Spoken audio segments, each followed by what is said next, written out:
My 28F SIL Amy, 26F, always comes to visit from out of town. She stays with us instead of a hotel and always wants to go to expensive restaurants.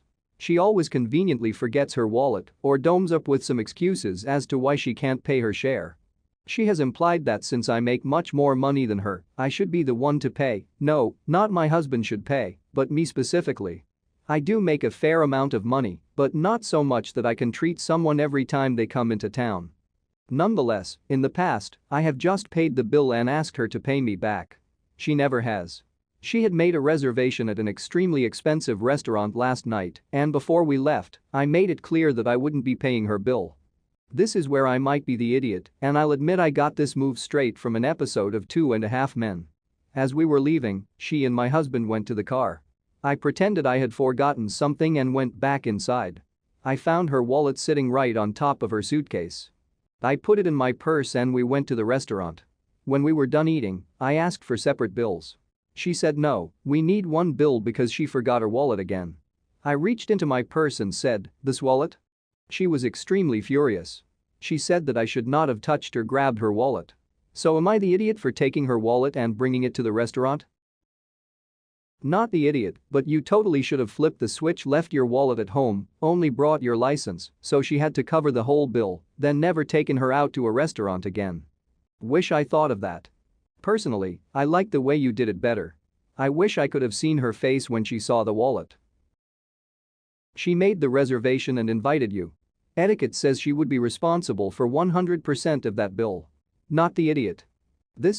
It's the same principle with dates. The person who asks chooses the restaurant, ideally with the other person in mind, and then pays the bill. Not the idiot. Not the idiot. Awesome power move. But when is your husband gonna step up and make her pay her share? They've bullied and manipulated him like this his whole life. He's gotten so used to it that he doesn't see the bigger issue. Old habits die hard. Trying to help him stand up for himself, but it's an uphill battle. Fish don't realize they're wet until they get onto land. You need to pluck your hubby from that toxic pond. Little update. Amy just called me, she saw this post, and she yelled at me for badmouthing her on the internet. Honestly, I don't care. Amy, hopefully reading all these comments is a wake-up call for you. So I'm an engineer and I'm working on a team with 7 decently chill guys and 1 guy with anger issues. Like he can't just have a respectful disagreement, he'll raise his voice and yell and get up close to your face. I hate it. So I started by just complaining to my boss about it. And he brushed it under the rug, saying he is just like that. And if I thought he was bad now, I should have seen him 10 years ago before he mellowed out. It makes me wonder what he was like 10 years ago because he sure ain't mellow now. It's also a small enough company that there's no HR, only corporate management. Which didn't help. So I took a different approach. I stopped calling him angry or calling what he was doing arguing or yelling. I just swapped in the words emotional, throwing a tantrum or having a fit. I was kinda hoping that I could shift his reputation from domineering, big man vibes to emotional and tantruming, weak sad baby vibes. So I started just making subtle comments. Like if I had a meeting with him and he got a temper, I'd mention to the other people. Wow, it's crazy how emotional Jay got. I dunno how he has the energy to throw a hissy fit at 9 a.m, I'm barely awake. Or when my boss asked me to recap a meeting he missed, I told him. Dan, Jack, and James had some really great feedback on my report for this client. Jay kinda had trouble managing his emotions and had a temper tantrum again, but you know how he gets. Or when a coworker asked why he was yelling, I'd say. Honestly, I don't even know, he was getting so emotional about it, he wasn't speaking rationally. I tried to drop it in subtly, and some of my coworkers started picking it up. I don't think consciously, just saying stuff like, "Oh, another of Jay's fits or something." I got gutsy enough to even start saying to his face, "Hey, I can hardly understand what you're trying to explain when you're so emotional." And again my coworkers started picking up on it, and I even caught several of them telling him to get a hold of himself. After a while, he started to get a reputation as emotional and irrational. Which I could tell pissed him off. But he stopped yelling at me as much. Anyway, he slipped once this week and I just said, "I really can't talk to you when you're being this emotional," and he blew up at me asking why I was always calling him that. I shrugged and said, "Dude, you look like you're on the verge of tears, go look in the mirror before you ask me," and he got really angry. I suggested he might start crying. That was akin to flippant comment. He was red-faced angry, not tearful angry, and I could tell. I feel like a bit of an idiot for being petty and trying to gaslight this guy into thinking everyone around him sees him like a crybaby. But it also mostly worked when the proper channels didn't. Am I the idiot for calling my coworker emotional when he got mad? Not the idiot because he is, in fact, overly emotional. Nothing you said, except maybe the tears bit, is in any way a lie or even an exaggeration. Stick to the truth. Not the idiot. Honesty is always the best policy. What actually happened here is that you pushed the buttons of a macho man by using terms traditionally used to describe an emotional woman on the verge of tears. You could have made it a lot worse if you wanted to. Not the idiot. Here's another statement that you can use. Jay, why don't you step outside and take a minute to pull yourself together? We'll wait. Go on, it's okay. My husband has been working really hard the last 2 years to advance at his company, and he finally got the promotion he's been after. I'm really proud of him. His parents are too and wanted to take us all out to dinner to celebrate. My husband absolutely loves prime rib, and there's only one place in our area that serves it, so he picked that restaurant. The thing is, I'm not fond of steak. I'll eat it but very rarely. I prefer chicken or fish. I looked up the menu before leaving, and right now they have a limited menu. The place had only one fish entree and 2 chicken entrees, and none of them sounded good for various reasons. I suggested that he pick someplace else so everyone can eat.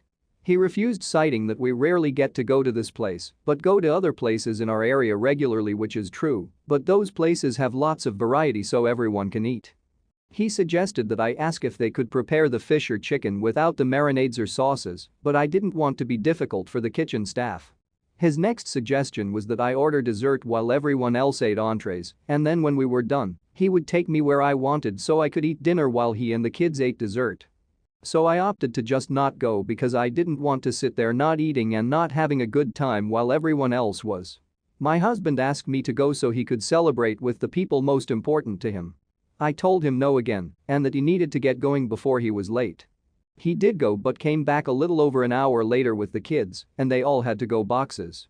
He said he couldn't think of what to tell the kids about why I didn't go when they kept asking without lying or making me sound bad, so he just got an order for them to go and let the kids spend some time with their grandparents talking in the parking lot. I told him he should have stayed, but he said that I put him in a bad spot with the kids and that I knew he wanted everyone there and that I should have just gotten over my picky eating for one night. I maintain if he really wanted us to all eat dinner as a family, then he should have picked a restaurant with a more accommodating menu. Am I the idiot? Yeah, OP's post should have just ended with, I'm not fond of steak. I'll eat it but very rarely. Cool, shut up and eat it on this one rare occasion for your husband's celebration. You don't have a food allergy, you're just picky and love making this all about you. What an idiot. You're the idiot, OP. You're the idiot, selfish, and poor partner. Don't lie. It wasn't that there was nothing you could eat, there was nothing you wanted. You also were too scared to ask the staff for a substitution. It's one dinner. You won't starve if you don't eat everything on the plate, nor will it poison you. Your husband doesn't get to go to this restaurant he likes often because he is honoring your wishes most of the time, but you can't deal with it for him one time. You're the idiot. I'm not fond of steak, I'll eat it but very rarely. This should have been one of those rare times. Or you could have asked the kitchen staff to make chicken fish without sauces, but you couldn't even be bothered asking for that. My read is you deliberately sabotaged your husband's celebration dinner using your food preferences as an excuse. I met a guy on a dating app, we hit it off and we arranged our first date.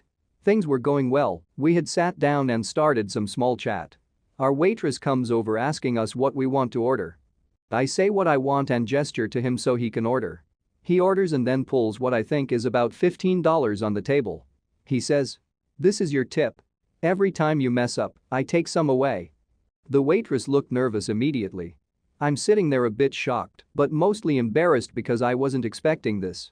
She must have been new as well, because she did spill some drinks on our table that night, gave us the wrong food, and overall just seemed lost. He took away $13. I asked him why he thought doing tips this way was a good idea.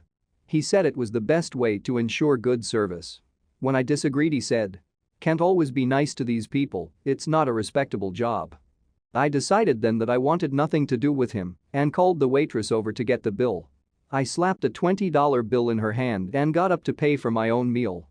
Later that night he demanded to know why I had given her the tip despite her poor service, and I told him it was because he decided to treat her livelihood like it was a game. He said because of me she'll never improve her service and that I'm just a people pleaser. I blocked him, but I've wondered ever since if that was really the right thing to do. Not the idiot, so he made her nervous, which likely made her service worse. Then he has the absolute gall to say. Can't always be nice to these people, it's not a respectable job. What? He is using the service she provides and yet insulting her and all the people who share the same job. Jesus above. Not the idiot.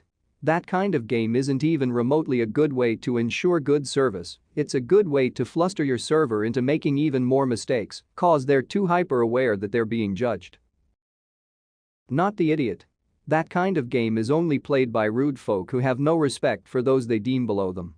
That poor waitstaff didn't deserve to be treated like trash because of her job, because she was new, because she's human and not a perfectly functioning robot. Kindness is free.